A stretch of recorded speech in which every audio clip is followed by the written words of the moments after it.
राम राम। आप देख रहे हैं प्रदेश का नंबर 1 और सबसे भरोसेमंद news channel India news Haryana और मैं हूं आपके साथ आयुष। हरियाणा के 3 नगर निगम, 2 नगर पालिका और 1 नगर परिषद में बीजेपी ने जबरदस्त प्रदर्शन करते हुए शानदार जीत दर्ज की। नगर निगम पंचकुला में बीजेपी के श्यामलाल बंसल, अंबाला से अक्षिता सैनी और सोनीपत से राजीव जैन ने बड़े मार्जिन से जीत हासिल की। नगर पालिका के साथ ही बीजेपी ने नगर निगम और नगर परिषद में भी जीत का परचम लहराया।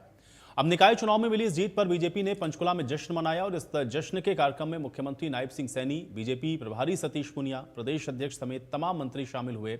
इस मौके पर नायब सिंह सैनी ने कांग्रेस के वोट चोरी के आरोपों पर निशाना साधते हुए कहा कि विपक्ष झूठ फैलाने का काम करता है। चुनाव के नतीजे के बाद कांग्रेस दुष्प्रचार करती है। जनता ने नकारात्मकता की राजनीति को ही नकार दिया है। जनता ने ट्रिपल इंजन की सरकार को बनाया है।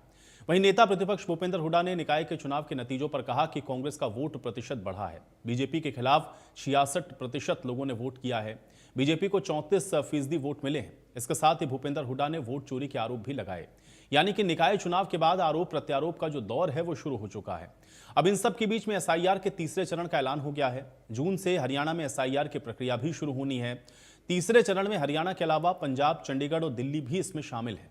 तो आज अपने इस खास कार्यक्रम में इसी मुद्दे पर हम चर्चा करेंगे, लेकिन उसके पहले सवाल यही है कि कांग्रेस की हार तो फिर नतीजों पर यह तकरार क्यों है? वोट चोरी के आरोपों का आधार क्या है और कांग्रेस को जनादेश स्वीकार क्यों नहीं है? अब हरियाणा में एसआईआर होना है तो इसको लेकर के कौन कितना तैयार है, आज इस पर चर्चा करेंगे। जनता पार्टी लगातार काम कर रही है और कांग्रेस लगातार झूठ फैलाने का काम कर रही है, लोगों के अंदर भ्रम फैलाने का काम कर रही है। आज कांग्रेस को उसके झूठ का, चाहे उन्होंने लोकसभा के अंदर फैलाया भी मोदी जी आ गए तो संविधान को खतरा हो जाएगा, कभी ये लोकतंत्र को खतरा बताते हैं, कभी ईवीएम के अंदर गड़बड़ बताते हैं, कभी ये वोट चोरी का आरोप लगाते हैं। और जब अभी राहुल बाबा हरियाणा के अंदर आए, कहने लगे ये तो घुसपैठियों की सरकार है। इस प्रकार का ट्वीट दुर्भाग्यपूर्ण है, ये लोकतंत्र का अपमान है। और हरियाणा की जनता का मैं दोनों हाथ जोड़ करके, शीश नवा करके मैं उनको प्रणाम करता हूं कि उनके आशीर्वाद से उन्होंने एक तरफा जो बहुमत दिया है, वोट किया है। मैं उसके लिए पूरे हरियाणा प्रदेश के लोगों का कोटि कोटि आभार व्यक्त करता हूं। कांग्रेस की गवर्नमेंट करेगी। ये नगर निगम के चुनाव का दूसरा होता है एंगल। और तो पहले लड़ते भी नहीं थे पार्टी सिंबल पे। पहली दफा कॉर्पोरेशन के लड़े हैं, कमेटी के तो कभी लड़े नहीं। 1-2 कमेटी के लड़े हैं, हम कभी नहीं लड़े सिंबल पे, क्योंकि हमारा हरियाणा में पार्लियामेंट और असेंबली 2 चुनाव लड़ते हैं। 34% आई बीजेपी प्रत्याशी को, 66% ने खिलाफ दिए, 66%। और 5 ही पार्षद आए केवल बीजेपी के, और 5 ही पार्षद जीते उनके। 66% वोट खिलाफ दिए लोगों। स्प्लिट ऑफ वोट हो जाती है, दैट इज डिफरेंट थिंग, लेकिन बीजेपी खिलाफ दिए। सवाल ये, बीजेपी को तो कुल 34% वोट मिली है, और वो भी हमारा ही गया हुआ था, हमारे कुछ साथी, कोई खास बात नहीं। और हम लड़े नहीं, कांग्रेस पार्टी लड़ी नहीं। कांग्रेस लड़ती तो जरूर जीत जाती। पिछली बार भी नहीं लड़ी थी, उससे पहले भी नहीं लड़े। मैं कभी जिला परिषद के सिंबल पर नहीं लड़े। जिला परिषद हो गया, कमेटी हो गई, सिर्फ कॉरपोरेशन एक बार हम सिंबल पर लड़े थे, अब दोबारा सिंबल पर कॉरपोरेशन।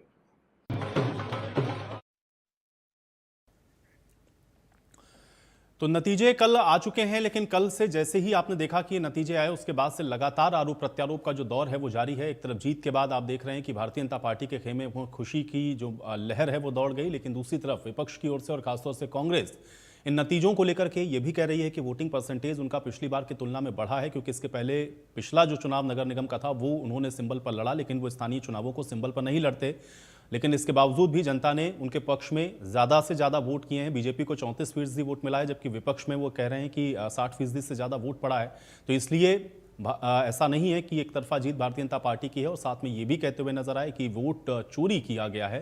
तो ये जो आरोप लगाए जा रहे हैं इन निकाय चुनावों को लेकर के, अब उसका क्या आधार है, आज इसको समझने की कोशिश करेंगे।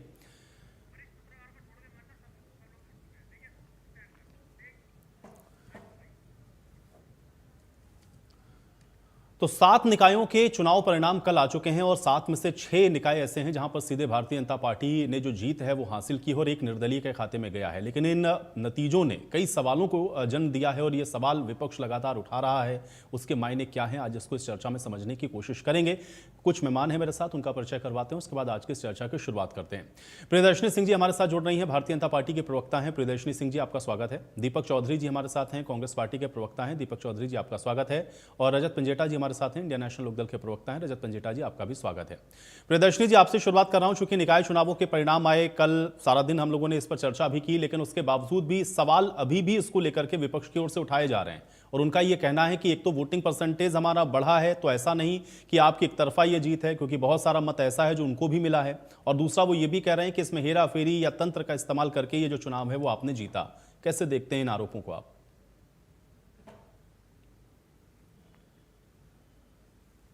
प्रियदर्शनी जी अनम्यूट कीजिए, शायद आप म्यूट हैं। मैं म्यूट नहीं हूँ सर, जी जी मैं हाँ, बोलिए बोलिए बोलिए।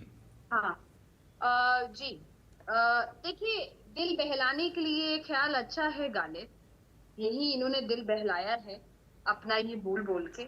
अब कुछ तो जवाब देना भी है इनको, तो यही जवाब दिया है इन्होंने। आप रेवाड़ी की सीट देख लीजिए, रेवाड़ी का मैं एग्जांपल दे रही हूँ इसलिए, क्योंकि रेवाड़ी का एग्जांपल इसलिए दे रही हूँ क्योंकि ये बोलते जी हम तो सिंबल पे इस बार पहली बार लड़ रहे हैं और ये वो फलाने का जो भी ये बातें बोलते हैं XYZ, ठीक है। रेवाड़ी में जबकि हमारी सीटें भी कम आई है, लेकिन 19 इंडिपेंडेंट जीत गए, 19 इंडिपेंडेंट जीत गए, लेकिन इनका एक ही जीता। सापला हुड्डा साहब का गढ़ कहा जाता है, ठीक है। सापला में सफाया हो गए, ये साफ हो गए, सापला में भी साफ हो गए। आप ये बताइए, इनका ये हाल है। उसके बाद भी अगर ये पता नहीं किस चीज का जश्न मनाते हैं इनके, मुझे लगता है शीर्ष नेताओं को देख लीजिए, चाहे प्रदेश के सीनियर नेताओं को देख लीजिए, या चाहे किसी एक आम कार्यकर्ता को देख लीजिए, ये एक अलग ही मनोहर कहानियां बनाते रहते हैं। अपनी खुद का ही सेल्फ डिल्यूजन वर्ल्ड है इनका। क्योंकि मैं ऐसा क्यों बोल रही हूँ आयुषी, इसके पीछे कारण ये है कि लोकतंत्र में कोई फर्क नहीं पड़ता कि आपको क्या वोटिंग परसेंटेज मिले क्या नहीं मिले हैं, या आपका वोटिंग परसेंटेज पहले से अच्छा था, इसका मतलब कि पहले तो आप माइनस में थे, अब 0 पे आ गए, तो अगर आप इसकी ताली बजा रहे हैं तो भैया फिर तो आपको आकलन वाकई करने की जरूरत है। ये तो वही बात हो गई कि 240 सीटें आने के बाद 99 पे कांग्रेस पटाखे फोड़ रही है। ये उसी किस्म की बात लग रही है आयुष जी। इनको ये नहीं समझ में आ रहा कि लोकतंत्र में जो जीतता है वही विजेता होता है।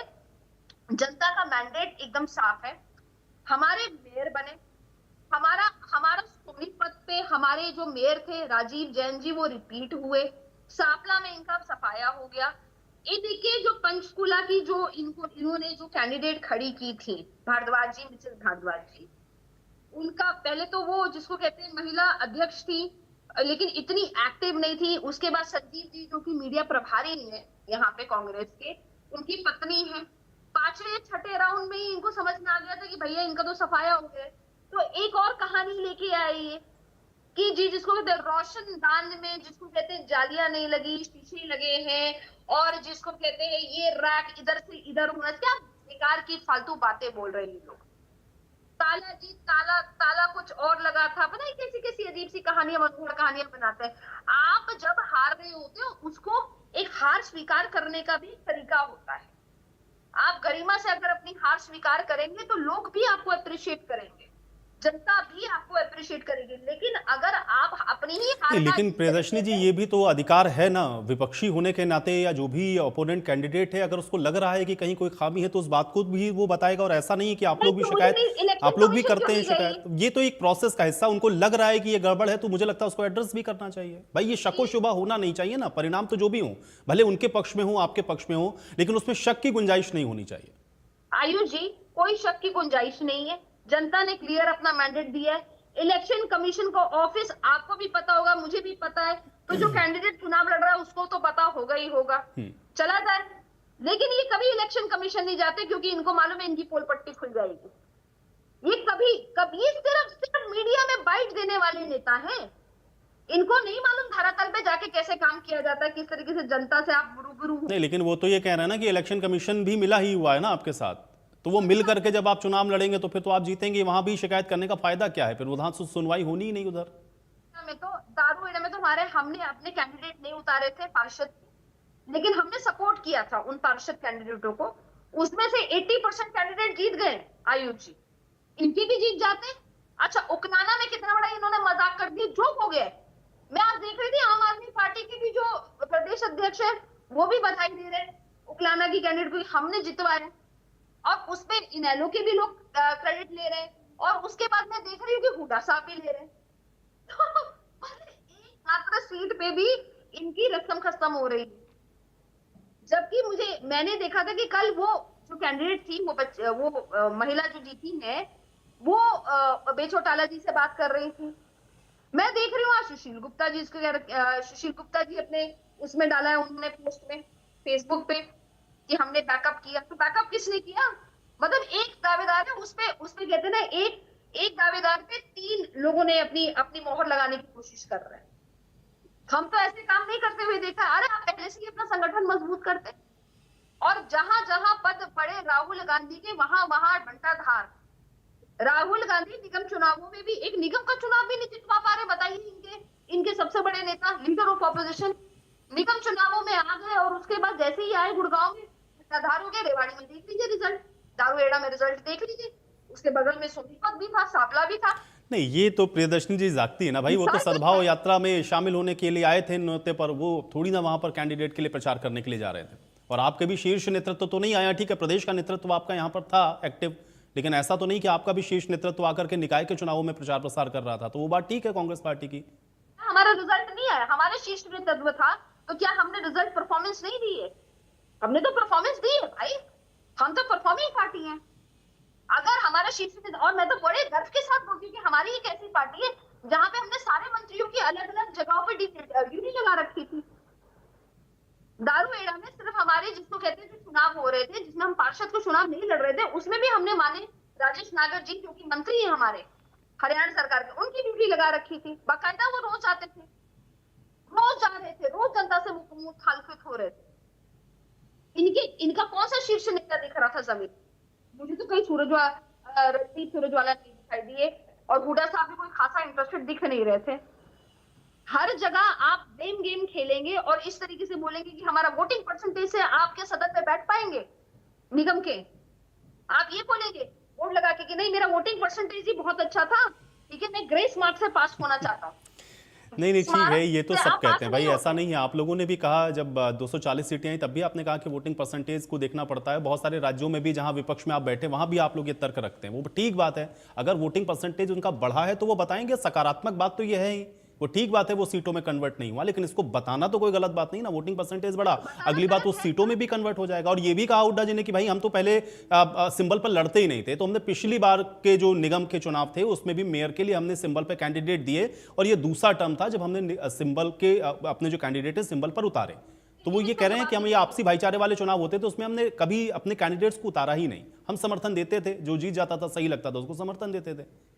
मुझे जवाब देने दीजिए, भाईचारा बता देती हूँ मैं इनका। निगम का चुनाव में इन्होंने पिछली बार जो निगम का चुनाव हुआ फरीदाबाद और गुड़गांव में, इन्होंने सिंबल पे लड़ा, ठीक है, सिंबल पे अपने कैंडिडेट दिए।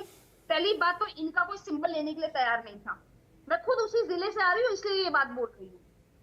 सिंबल पे इनके कोई चुनाव लड़ने वाला नहीं था, और उसके बाद पकड़ पकड़ के आने पौने किसी भी कैंडिडेट को इन्होंने टिकट थमा दिया, सिंबल थमा दिया अपना। और मैं आपको बता रही हूँ, मैं खुद तीन यहाँ पे वार्ड है उसकी प्रभारी थी। आप पता कर लीजिएगा, वार्ड नंबर 15 है यहाँ पे गुड़गांव में। वार्ड नंबर 15 में एक महिला प्रत्याशी थी जो कि अपने ही चुनावों में, ठीक है, दुबई घूमने चली गई थी, क्योंकि उन्होंने बोला भैया हमको तो वोट मिलना नहीं है तो हम क्यों अपना समय बर्बाद करें, चलो चलते हैं दुबई घूम के आते हैं। ये इनकी सीरियसनेस है। इनके पास बूथ में बैठने के लिए, मैं तीनों वार्डों की बात बता रही हूँ, बाकी भी गुड़गांव के वार्डों की बात बता रही हूँ। इनके पास बूथ में बैठने के लिए व्यक्ति नहीं थे, लोग नहीं थे। और उसके बाद इसका मतलब जब आपके पास निगम जैसे चुनावों के लिए आपके पास लोग नहीं है बैठने के लिए, और आप ये सोचें कि आप चुनाव जीत जाएंगे, तो यकीन मानिए आने वाले 100 साल तक भी ठीक है। चलिए दीपक जी, फिर इन आरोपों को जो आप ये कह रहे हैं कि भाई ये मैनेज किया गया चुनाव है, क्या आधार है इसका दीपक जी? जय सिया राम, जय सिया राम, जय सिया राम। इंडिया न्यूज के जितने भी आपके दर्शक हैं और मेरे साथी प्रवक्ता, इन सभी को जय हिंद, जय भारत, जय सिया राम। देखिए, एक मैं अपना जो विचार दूंगा आपको कि कहते हैं कि सच घटे या बढ़े तो सच ना रहे, झूठ की कोई इंतहा ही नहीं, जड़ दो चांदी में चाहे सोने में, आईना झूठ बोलता ही नहीं। मेरा मुंसिब, कहते हैं मेरा मुंसिब ही मेरा कातिल है, क्या मेरे हक में फैसला देगा। और इनका वो जो हाल है, ये जीत मैं कहूंगा कि हरियाणा की हमारे जो हमारी जनता है उसकी जीत थी और ये कांग्रेस की जीत थी। लेकिन मैं धन्य है ईवीएम और इलेक्शन कमीशन, जिसने जनता की जीत को ना देखते हुए ईवीएम की जीत को घोषित कर दिया। 100% चोरी हुई। अगर वोट प्रतिशत किसी भी पार्टी का बढ़ता है तो इतना तो आंकलन इनको भी होगा, इकोनॉमिक्स नहीं पढ़ी तो लेमन लैंग्वेज में पता होगा इनको कि अगर 66% हमें वोट मिले हैं और 34% वोट भाजपा को मिले हैं, तो भाजपा के सारे निकाय चुनाव से ये जितने भी इनके मेयर प्रत्याशी हैं वो कैसे जीत गए, पहला प्रश्न। दूसरी बात ये है कि जनता के अंदर इतना आक्रोश था कि जनता में, अगर आप देखिए, ये इन्हीं के नेता अब से पहले ये कह रहे थे कि इनको अंदर ड्राइंग रूम के अंदर इतना तिलमिलाहट हो रही थी कि जब वोटिंग 47 to 55% हुई। अगर कम वोटिंग होती है, कम वोटिंग का मतलब क्या है कि जनता सरकार से खुश नहीं है, और जनता जब सरकार से खुश नहीं थी तो ये जनता के साथ छल हुआ और जनता को भ्रम में डाला गया। इनके अपने कैंडिडेट, जो लोग इतने अहंकार से भरे हुए थे, जो ये कहते थे, मैं अभी राजीव जैन जी की बात सुना देता हूं, अरे भाई अगर मुझे वोट नहीं दिया ना तो आप देख लीजिएगा काम मेरे से ही कराने आओगे, फिर तुम्हें पता लगेगा कि मैं तुम्हारा काम करूंगा कि ये नहीं करूंगा। ये ऐसे नेता हैं। निगम के अंदर 100% भ्रष्टाचार, 160 करोड़ रुपए की जनता की गाड़ी कमाई का पैसा एफडीओ के जरिए कहां चला गया, इतना बड़ा गबन। इसके साथ और हमारी मैडम प्रियदर्शनी जी जो बोल रही थी कि हर बूथ पे हमारा कर्मठ कार्यकर्ता था, और कांग्रेस की सदा एक खूबसूरती है, जात पे ना पात पे मोड़ लगाइए हाथ पे, और कांग्रेस का हाथ सदा जो है जन सेवा में और जनता के साथ रहता है। हम भाईचारे के साथ कार्य करते हैं। और सद्भावना यात्रा के बारे में जो बात इन्होंने बोली, आदरणीय लोकसभा प्रतिपक्ष हमारे नेता राहुल गांधी जी, जो सड़क से संसद तक एकजुट होकर एक समान देश का मान और सम्मान बढ़ा रहे हैं, उनके बारे में ऐसी बातें बोलना इनको शुरू से आदत पड़ चुकी है। इनके पास कुछ नेता हमारे कांग्रेस के ऐसे हैं, उनके नाम पर ये भ्रम फैलाते हैं, और ईवीएम, ईडी, प्रशासनिक सेवाएं जितनी भी थी इन्होंने सब अपने इन छोटे चुनाव में मतलब शामिल कर दी। और मैं क्या कहूं कि धन्य है कि ऐसा चुनाव जीतना जिसमें मुख्यमंत्री जगह जगह गए, उन्होंने लोगों से वोट मांगे, हाथ जोड़े, लेकिन फिर भी इनको वोट नहीं मिले। जनता ने इनको वोट नहीं दिया, जनता ने इनको नकारा है, जनता ने कांग्रेस को चुना है। लेकिन ये जितने संसाधन सरकार के थे और इलेक्शन कमीशन की जीत है, ये जनता की वोट नहीं है, और ये हम भ्रम नहीं फैला रहे, ये आंकड़े आपके सामने आ जाएंगे। अब देखिए वोट प्रतिशत को लीजिए कि जब हमारे इलेक्शन आपके इसमें विधायकों के जो इलेक्शन हुए उसमें इनका 39.94% वोटिंग इनके पास आई थी, और हमारे पास 39.9% वोट थे। 0.4% वोट इनके पास एक्स्ट्रा आए थे, और 0.4% वोट में भी इन्होंने अपनी सरकार बना ली। और ये जो है मर्डर ऑफ डेमोक्रेसी करते हैं। अगर कांग्रेस ऐसा करती तो ये जहां थे वहीं रह जाते। जो ये बात आज कह रही हैं नहीं दीपक जी, देखिए भाई, ये मैं यही तो कह रहा हूं, देखिए नाराजगी होना जनता के अंदर, उस मुद्दे होना ये अलग बात है, लेकिन उन मुद्दों को एड्रेस करके आप जनता को अपने साथ जोड़ पाए या नहीं, उसको वोट में कन्वर्ट कर पाए कि नहीं, ये एक अलग विषय है। और मुझे लगता है कि वहां पर आप लोग लैग कर रहे हैं, क्योंकि ये बार बार कहने से काम चलेगा नहीं कि ईवीएम, भाई उसी ईवीएम से बहुत सारी जगहों पर निर्दलीय भी तो पार्षद जीते हैं, तो ऐसी सेटिंग तो हो नहीं सकती कि निर्दलियों को जिता दिया जाए। सुनिए, मैं इस बात का भी जवाब दे देता हूं, 1 मिनट मुझे दीजिए। ऐसा है, जब आपको पता है कि हर जगह त्राहिमाम है, किसानों की समस्याएं, महंगाई की समस्या, बेरोजगारी की समस्या, उसके साथ महिला उत्पीड़न, हरियाणा कहां जा रहा है। आज हरियाणा के परिवेश में बात करें तो उसके बाद आज जो हमारे बेरोजगार लोग हैं, क्या वो इनको बीजेपी को वोट दे देंगे? अगर इतना कुछ हो चुका है और महंगाई चरम सीमा पे जा चुकी है, क्या वो हमारी बहनें बीजेपी को वोट देंगी? अरे हैरानगी की दीपक बात जी है दे रहे कि हैं वोट, बीजेपी नहीं ने दे किया देंगे क्या ऐसे है। कैसे हो अब सकता है? हम आप आ तो जाते सिरे से ही हैं नकार रहे हैं। लोकल आप ये कह रहे हैं कि जो भी वोट पड़ा है वो सिर्फ कांग्रेस को मिलना चाहिए, बाकी तो मिलना ही नहीं चाहिए बीजेपी को। ऐसा थोड़ी ना होता लोकतंत्र के अंदर। हाँ, भाई बिल्कुल जनता मैं दे ये रही कह है रहा हूं। उनको वोट और आप कन्विंस नहीं कर पा रहे हैं। सर, जिस हिसाब से हालात है, हमारा पूर्ण रूप से मैं संगठन ठीक है, एक मैं ये साथ कह रहा हूं कि ठीक है, नाराजगी हो सकती है और बिल्कुल लाजमी है कि भाई लंबे समय तक सत्ता में है तो वो नाराजगी, लेकिन जनता आप पर भरोसा नहीं कर रही है। सवाल इस बात का है और ये आपको सोचना पड़ेगा दीपक जी कि वो आपके साथ कनेक्ट क्यों नहीं हो रही आप जो है। बात केवल कह ईवीएम में रही सेटिंग हैं, करके जीत जा रहे हैं, ये तर्क बिल्कुल नहीं चलने वाला कि वो ईवीएम में सेटिंग कर ली या इनके साथ ये फला मिला हुआ है। भाई निर्दलीय भी जीत करके आए हैं और ज्यादा संख्या में जीत करके आए हैं, फिर भी आप ये कह रहे हैं आपके साथ क्यों नहीं जुड़ रही है। मैं ये जानना चाह रहा हूं, आपको इस पर इंट्रोस्पेक्शन करना है दीपक जी। ये कहने से कि ईवीएम में कर दिया तो फिर क्या फायदा चुनावों का? क्या बोले फिर हम? अरे तो आपको बताना चाहिए ना कि भाई क्या कारण है, क्यों नहीं जनता जुड़ रही है आपके साथ, कि ईवीएम की वजह से नहीं जुड़ रही। बस हो गया इतिश्री। सरकार को बने। अब मेरी बात सुनिए आयुष जी, 1 मिनट। हम्म। 12 साल, मैं आपकी बात का जवाब दे रहा हूं। 12 साल सरकार को बने हो गए, अगर हम बार बार ये बात कह रहे हैं कि वोट चोरी होता है, वोट चोरी होता है, तो आप वोट चोरी के ऊपर कोई ना कोई तो ऐसा निर्देश, मतलब कुछ ऐसी प्लानिंग कीजिए, कुछ ऐसा सिस्टम बनाइए। आप वोट को जो है आधार कार्ड से जोड़ दीजिए। आप वोट अरे ये वोट चोरी, फिर मैं वही बात कहूंगा, ये वोट चोरी फिर जो है केरल में क्यों नहीं हो गई? भाई केरल में आपने सीरियसली चुनाव लड़ा तो केरल में वोट चोरी नहीं हुई ना भाई। उसी ईवीएम, उसी चुनाव आयोग से आप लोग जीत करके आए, वहां पे सरकार बनाई आप लोगों ने वहां पर। ये तर्कहीन बातें मत करिए, क्योंकि सरकार बना रहे हैं आप उसी ईवीएम से। या तो आप ये कहिए कि वहां पर भी गड़बड़ है, फिर इतना सिलेक्टिव होकर के कैसे चलेगा कि जहां जहां जीत गए वहां वहां सब ठीक, जहां जहां हार गए वहां ईवीएम की जीत? ये सही चीज नहीं है दीपक जी। मेरे भाई मेरी बात सुनिए, अगर ये 100% अगर आ जाएंगे तो जनता भी इस बात को समझ जाएगी कि ईवीएम में गड़बड़ है। आप ये देखिए कि ये 2 काम तो इन्होंने, अगर एक संत जो था वो 2 काम अच्छे करता था, 98% काम जो है गलत करता था। ये 2-4 जगह तो हमें जिता देते हैं, लेकिन बाकी जगह ये अपना, आप मुझे एक बात बताइए, ये क्या है? ये भगवान है क्या? ये भगवान की तरह बातें करते हैं। अरे तो इस तरह से भाई आजादी के बाद से लेकर सबसे ज्यादा समय तक तो कांग्रेस पार्टी ने इस देश के ऊपर शासन किया भाई, 60 साल तक। तो क्या माना जाए, आप लोग काली सेटिंग करके जीतते थे क्या भाई? जब आप जनता के बीच में अपनी बातों को रख पा रहे थे, जनता आपके साथ खड़ी थी, लेकिन अब आप गलत ट्रैक पर हैं। आप इनसे पूछिए, बीजेपी तो आप भगवान थे? 60 साल आपने कैसे शासन किया इस देश के ऊपर? आप बता दीजिए मुझे, क्या आप भगवान थे? कांग्रेस पार्टी भगवान थी क्या? मुझे जवाब दीजिए ना। आपने कहा कि क्या ये भगवान है? मैं आपसे पूछ रहा हूं, 60 साल आपने देश पर शासन किया, आप भगवान थे? नहीं, मैंने ऐसा नहीं बोला।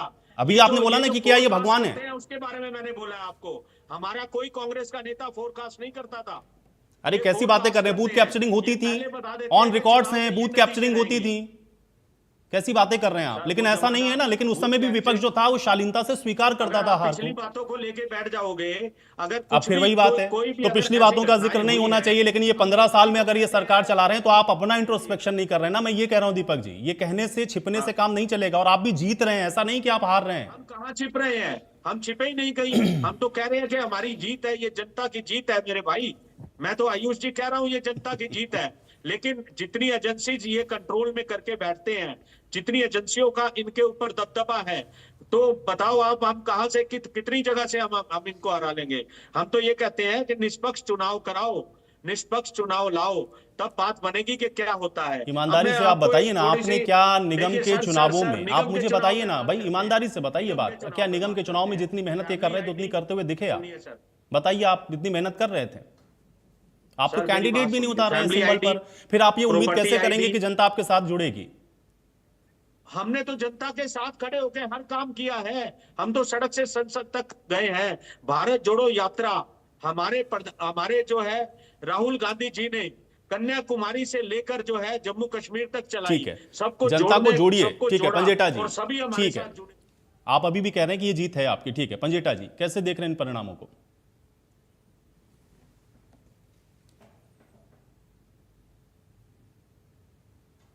पंजेटा जी आवाज मिल रही है आपको? हाँ जी, आपको आवाज जी आ जी, रही है? बोलिए बोलिए। हाँ जी आयुष जी। देखिए आयुष जी, हर चुनाव एक अलग तरीके का चुनाव होता है और जनता वोट जो करती है वो उनके दिमाग में अलग, वो अगर मुद्दे भी अलग होते हैं, वजह भी अलग होती है। अगर आप सेंटर का पीएम का चुनते हैं तो आप सेंटर की सरकार को सोच के चुनते हैं, फिर आप लोकल इश्यूज को नहीं देखते कि सेंटर की नीतियां क्या रहेंगी। इसी तरह जब विधानसभा का चुनाव होता है तो विधानसभा के चुनाव के मुद्दे अलग होते हैं, आपको अपने प्रदेश की सरकार चुननी होती है। जो निकाय चुनाव होते हैं वहां पर सबसे ज्यादा इंपॉर्टेंट होती है कि आपके जो लोकल काम है और जो आपके लोकल फंड्स हैं, जहां सरकार की भूमिका बहुत अहम हो जाती है। इसमें केवल ये मान के निराश हो जाना कि जनता, हाँ मैं ये जरूर मानता हूं कि लो वोटिंग परसेंटेज रही है, लो वोटिंग परसेंटेज का सीधा सीधा सरकार की तरफ नाराजगी है। हाँ, आप ये प्रश्न कर सकते हैं कि नाराजगी होती तो लोग जाकर सरकार के खिलाफ भी वोट कर सकते हैं। कई जो लोग होते हैं जिन्होंने सरकार के खिलाफ वोट करना होता है, वो आम तौर के ऊपर वोट ही नहीं करने जाते, निराश होके कि कहीं ना कहीं सरकार का अपराध है, कि सरकार को हो सकता है कि भाई हमारे फंड्स ना रिलीज हो, हमारे यहाँ काम ना हो, हमारे काम का अभाव हो। लेकिन एक बात यहाँ निश्चित तौर के ऊपर करनी बहुत जरूरी है, जो है ईवीएम के ऊपर। बार बार कांग्रेस पार्टी जो है ईवीएम को वोट चोरी बार बार कहती है, हर चुनाव में कहती है। मैं हर चुनाव, हर डिबेट के अंदर इनसे सिर्फ एक प्रश्न करता हूं कि आपकी क्या मिली भगत है भाजपा के साथ? क्योंकि देखिए, दो पहियों के बिना तो नहीं साइकिल चल सकती, दो पहिए तो चाहिए चाहिए। अगर आपको इतनी दिक्कत है ईवीएम से, हर बार मैं कहता हूं, तो आप आम चुनाव जो भी ईवीएम का पे हो रहा है उसका बहिष्कार क्यों नहीं करते? मैंने कई बार इनसे प्रश्न किया कि आप सारी पार्टीज को साथ लेके आओ। हमने ये भी कहा हम भी आपका साथ दे देंगे, और हमने तो कहा भी है, जब वन नेशन वन इलेक्शन का बात हुई थी तो हमने सिर्फ एक शर्त रखी हुई है उस पर। हमारा समर्थन कंडीशनल है कि आप ईवीएम से चुनाव कराइए, हम आपको वन नेशन वन इलेक्शन में हमारी पार्टी की तरफ से ऑफिशियल लेटर गया हुआ। तो आप बार बार चुनाव में पार्टिसिपेट क्यों करते हैं? ताकि ये जो बीजेपी लोकतंत्र बोलती है कुछ भी है, अगर देखिए अगर आप बैलेट से पेपर कराएंगे, चुनाव कराएंगे, तब भी आपके उतने वोट आएंगे। तो बार बार कांग्रेस पार्टी क्यों साथ दे रही है? हर इलेक्शन में आप जाते भी हैं, हर इलेक्शन में वोट चोरी का भी लगाते हैं, और ये कोई नया तो है नहीं, बहुत लंबे समय से आप हर इलेक्शन में, कितने चुनाव आप लाइन में गिन लीजिए, महाराष्ट्र का, हरियाणा का, आप मध्य प्रदेश का, कितने चुनाव आप इस चीज के बारे में कहते हैं। लेकिन हाँ, हुड्डा जी अगर ये बात बोल रहे हैं तो इनका कोई बड़ा है परसेंटेज। मैं ज्यादा तो नहीं कहूंगा, लेकिन पंचकुला में 20 वार्ड में से 2 निर्दलीय जीते हैं, 17 बीजेपी के जीते हैं और 1 कांग्रेस का जीता है। तो कौन सी जगह में आपका, अंबाला में आपकी हार का जो मार्जिन है, मतलब बहुत बड़ा मार्जिन है, कहाँ 52-53 हजार, कहाँ 31 हजार। आपका पंचकुला के अंदर भी कहाँ 70 हजार, कहाँ 32 हजार। तो मतलब मुझे नहीं पता कहाँ आपके कोई पार्षद हार रहे हैं, और पहले जो जीते थे वो भी हारे हैं पंचकुला में आपके पहले बहुत। मतलब आप ये कंपैरिजन नहीं करा हुड्डा जी ने।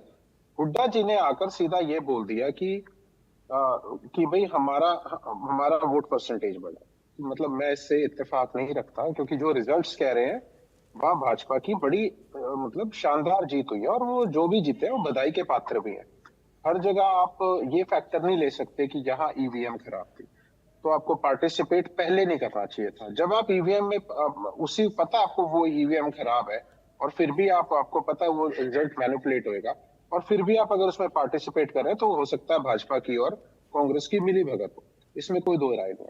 लेकिन हाँ, ये जरूर है कि सद्भाव यात्रा के अंदर जब इलेक्शन चल रहे थे, ड्यूरिंग द प्रोसेस, आप हरियाणा में आए, आपके टॉप नेता प्रतिपक्ष है पार्लियामेंट में, और कोई भी नेता ड्यूरिंग इलेक्शन, कोई जरूरी नहीं है आपको कोई चुनावी रैलियों में आना पड़े, कोई ऐसे ऐसे ऐसे कोई बात नहीं होती। आप आए, आपके आने का कुछ ना कुछ जो है वो इफेक्ट जो है वो दिखता है नेता का आने का भी। हमारे नेता हैं, चाहे एक कोने में चुनाव हो रहा हो हरियाणा के, फिर उन्होंने हरियाणा की धरती पे कदम रखा, वो फैक्टर भी कहीं काम नहीं किया। लेकिन जहां जहां पंचकुला में आपके एमपी भी हैं कांग्रेस के और एमएलए भी, वही लोग जिन्होंने, मैंने ये क्यों कहा था कि अलग तरीके से जनता सोचती है।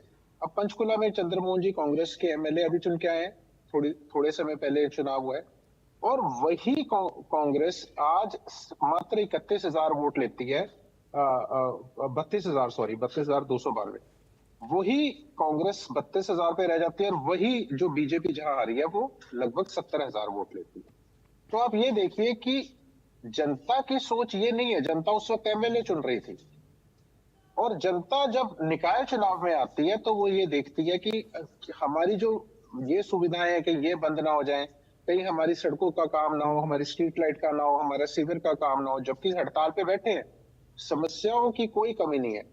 जहां तक निगमों में भ्रष्टाचार, निकायों में भ्रष्टाचार की बात है, आपको पता है सेंटर के मिनिस्टर है कृष्ण पाल गुर्जर, उन्होंने जिन शब्दों का इस्तेमाल किया है कि कीड़े पड़ेंगे तुम लोगों को, तुम्हारी औलादें भुगतेंगी, ये जनता का पैसा है एक मिनिस्टर का। और ये नहीं है कि वो कम से कम एडमिट कर रहे हैं, ये तो अखबारों की सुर्खियां बन चुकी हैं जैसे जितना निगमों में भ्रष्टाचार है।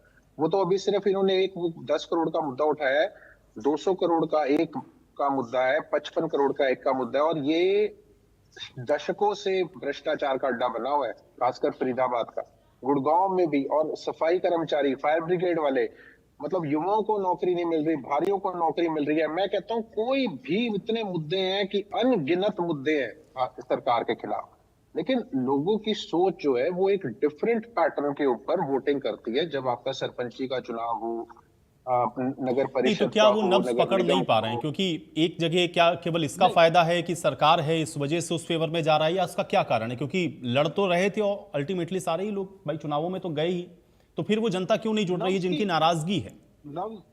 नहीं, जिनको देखिए नव्स की बात है, जब भी हाई वोटिंग परसेंट होती है, कहीं भी ज्यादा वोटिंग परसेंटेज होती है, वो सरकार के खिलाफ होती है। ये तो एक सेट रूल है कि जब जनता नाराज होती है बहुत ज्यादा, वो देती है वोट। लेकिन कई बारी जनता मायूस भी हो जाती है कि कहीं ना कहीं आना तो चलो, कहीं ना कहीं जोड़ तोड़ करके इन्हीं को है। तो सरकार से अगर आप वो लोगे तो हो सकता है हमारी इस वार्ड की ये समस्याएं, हो सकता है हमारी ये दिक्कतें, हमारी ये काम ना हो। तो थिंकिंग पैटर्न अलग है, इसमें ये नहीं होती। मैंने आपको एक इतना ताजा उदाहरण बताया, मैं एक पूरी हर सीट का आकलन मैंने किया है। अब सोनीपत में है, चाहे सोनीपत में चलो पहले से बीजेपी का था, बीजेपी की बड़ी अच्छी परफॉर्मेंस हुई है, एमएलए। रेवाड़ी का और धारूहेड़ा एक ही कॉन्स्टिट्यूएंसी में आ गया, ठीक है, वहां पे बीजेपी का था, लेकिन बीजेपी के होने के बाद रेवाड़ी के अंदर बीजेपी की परफॉर्मेंस अच्छी नहीं रही है। अंबाला के अंदर अब इनके निर्मल सिंह है, देखिए कांग्रेस के एमएलए वरुण मुलाना भी हैं, एमपी भी हैं, लेकिन उसके बावजूद जिनका सिटिंग एमएलए और एमपी है, कितनी ज्यादा वोटिंग परसेंटेज एकदम बीजेपी को गई। ठीक है, ऐसे ही सांपला है, भूपेंद्र सिंह हुड्डा का गढ़ है। अंकित जो है वो कांग्रेस सपोर्टेड ही थे।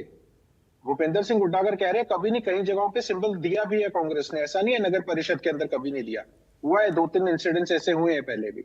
लेकिन उनका सबसे क्लोज बंदा और वो कोच जो है प्रवीण कोच, वो जीते हैं, और बीजेपी का जीता। इशू ये नहीं कि इंडिपेंडेंट जीत जाता, हुड्डा के गढ़ में बीजेपी का कैंडिडेट का जीतना, ये सबसे बड़ा हुड्डा जी के पास इसका देना चाहिए जवाब। ठीक है, आप इतने लगातार कितने बार से आप ठीक है, विधायक आप ये करते कह रहे हैं कि MP ये चीजें हैं और ये ग्राउंड पे काम कर रही थी। ठीक है विजय जी, ये जो परिणाम आए इसका आकलन कैसे कर रहे हैं आप? क्योंकि बहुत सारी बातें कही जा रही हैं, आरोप प्रत्यारोप जाहिर है कि होते हैं चुनाव परिणामों के बाद, और कमोबेश वही दिख रहा है, लेकिन आप कैसे देखते हैं चुनावी नतीजों को?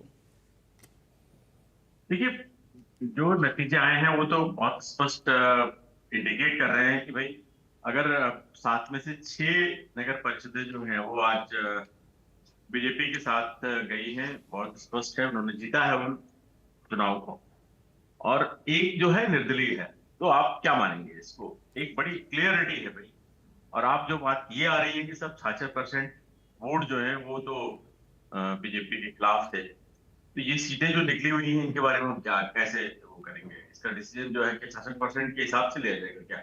अरे भाई वोट पैट देखिए, आप जहां चुनाव जीतते हैं वहां एक कहते साहब की जो है जो ईवीएम थी वो बेहतर थी, और अगर आप चुनाव हारते हैं तो आप ईवीएम को कहते साहब की वो बेहतर नहीं है, या उसमें गड़बड़ी है, या उसमें जान के मैनिपुलेशन की गई है। तो ये निर्दलीय जो है उस सीट के बारे में आप क्या कहेंगे? ये देखिए कुछ पैरामीटर जो है ना, जब जो चुनाव के नतीजे हैं वो बहुत क्लियर बताते हैं, तो आपको कहीं ना कहीं लोगों के रूप में, लोगों के जो जो दिल और दिमाग है उस पर आपको अपनी जगह बनानी पड़ेगी। ये जो है केवल ईवीएम बेचारी क्या करेगी, ईवीएम कहाँ तक जो है लोगों को समझाएगी कि जो है नहीं साहब वोट तो आपको ऐसे ही करना है, बाद में आपको दोष दिया जाएगा। ऐसा नहीं होता है। आप केरला में सरकार बना रही है अगर कांग्रेस, तो केरला में जीती है ना, तो ये ईवीएम वाली कहां से आई थी भाई? ईवीएम तो वही थी, ईवीएम में कोई बदलाव थोड़ी ना है, तमिलनाडु वही ईवीएम थी। तो अब हम क्या ये कहते हैं साहब कि तमिलनाडु में डीएमके को आना चाहिए था, वो तो गड़बड़ हो गई वहां पे। अरे भाई नहीं, वो जो हीरो है वो रियल हीरो बन गया वहां का। ये तो आपको मानना पड़ेगा सर। लोग जो जनता जनार्दन है वो निर्णय बहुत स्पष्ट देती है, और उस निर्णय को स्वीकार करना ही सबसे बेहतर डेमोक्रेसी के, एक बेहतर डेमोक्रेटिक सिस्टम के किसी भी पार्टी के नेता के लिए हक में है। और लोगों के बीच में उन तक जब तक आप उनके दिलो दिमाग में जगह नहीं बनाएंगे तब तक ये चीजें चलती रहेंगी। निश्चित नहीं, तौर लेकिन पे विजय जी क्योंकि कांग्रेस का इस पे आर्ग्यूमेंट ये होता है, वो ये कहते हैं कि देखिए हर बार 2-3 स्टेट के चुनाव एक साथ होते हैं और इसलिए उसमें एक आध इस तरह का जरूर करते हैं ताकि जो है ये पूरी तरह से डाउट ना जाए। अब पूरा ही क्लीन स्वीप कर लेंगे, तीनों चारों स्टेट जीत लेंगे तो फिर ये और आधार मजबूत हो जाएगा, इसलिए वो एक आध स्टेट छोड़ देते हैं कि चलिए ठीक है वहां जीत जाइए, हम बड़े स्टेट पर कब्जा कर लेते हैं। ये आर्ग्यूमेंट रहता है, हर बार रहता है। अब इसको कैसे देखें? नहीं देखिए ये आर्गुमेंट जो है, आर्गुमेंट करने के लिए बेहतर है, लेकिन आप मुझे बताइए नॉर्थ ईस्ट की मैं कहां से गिनती चालू करूं? वेस्ट बंगाल तक आकर के कहानी सिमट गई। तो आप पूरी नॉर्थ ईस्ट में यही हुआ था क्या, या अभी और जगहों के चुनाव की बात कर रही है? देखिए ये जो है, मैं आपको बताऊं, आपको बेहतर एक कैंपेन अपनी अगर चाहते हैं कि लोगों तक पहुंचे, तो बेहतर कैंपेन प्लानिंग और लोगों तक पहुंचने के लिए नेटवर्क, वो तो स्टेट बनाना पड़ेगा। अभी और 5 राज्यों के चुनाव होने वाले हैं, उस पर कब तक इस आर्गुमेंट से काम चलेगा? अरे भाई आप तैयारी करिए, कोई दिक्कत नहीं है।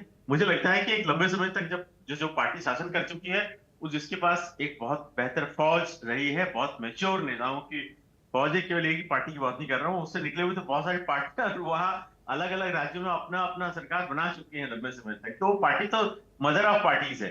तो ये विपक्ष को निश्चित तौर पे गौर फरमाने की जरूरत है, और ये लॉजिक जो है बहुत लंबे समय चल नहीं पाएगा। लोग जो है, आप ईवीएम की जगह जो है किसी और मोड से चुनाव करा लीजिए तो भी यही नतीजे आएंगे, लेकिन कहीं ना कहीं आपको लोगों तक पहुंचना होगा। बिल्कुल, कई बार विजय जी मैंने कई बार चर्चा में ये बताया भी है, कई बार उत्तराखंड का जो निकाय का चुनाव हुआ पिछले साल, वो पूरा बैलेट पेपर पर हुआ और वहां पर भी भारतीय जनता पार्टी जीती, टोटल बैलेट पेपर पर। वहां पे कांग्रेस ने डिमांड की थी कि बैलेट पे कराइए, और यहां पर ईवीएम कह रहे हैं कि ईवीएम की वजह से ऐसा हो जा रहा है।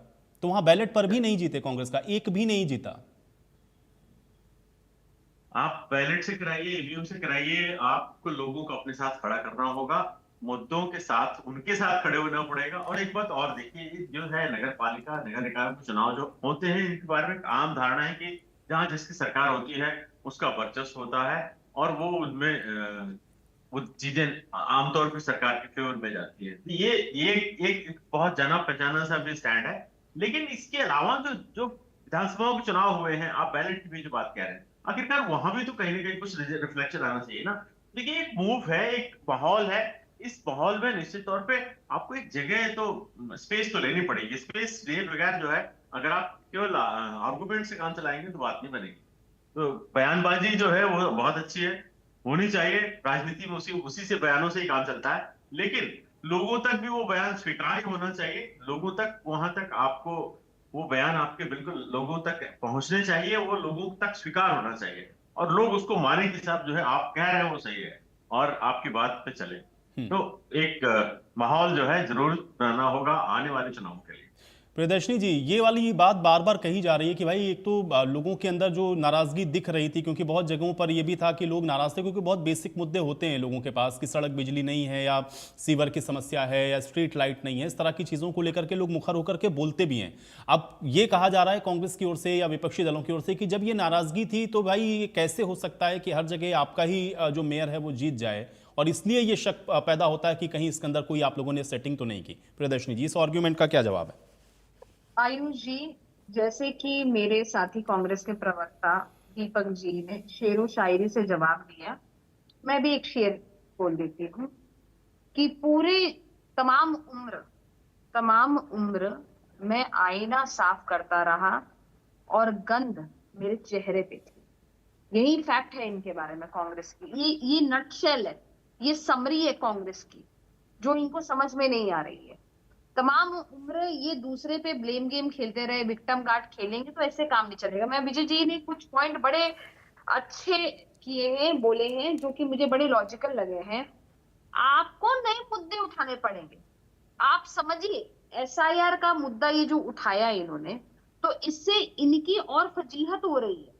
मैं इनको, जिसको कहते हैं ना, एक कहते हैं ना, मतलब विपक्षी होते हुए भी, कि विपक्षी पार्टी में होते हुए भी एक फ्रेंडली एडवाइस देना चाहती हूँ कि भाई एसआईआर का जो मुद्दा है उससे आप साफ दिखते हैं कि आप घुसपैठियों के साथ हैं। तो इसका मतलब कि आप चाहते हैं कि देश में घुसपैठियां आ जाए। और एसआईआर की प्रक्रिया ऐसा तो नहीं है कि आपके समय में नहीं हो रही थी, 1952 से हो रही है। तो इसका मतलब ये मुद्दा भी बेकार है। आप जनसंख्या पे मुद्दा उठाया, आपने लोकतंत्र पे मुद्दा उठाया।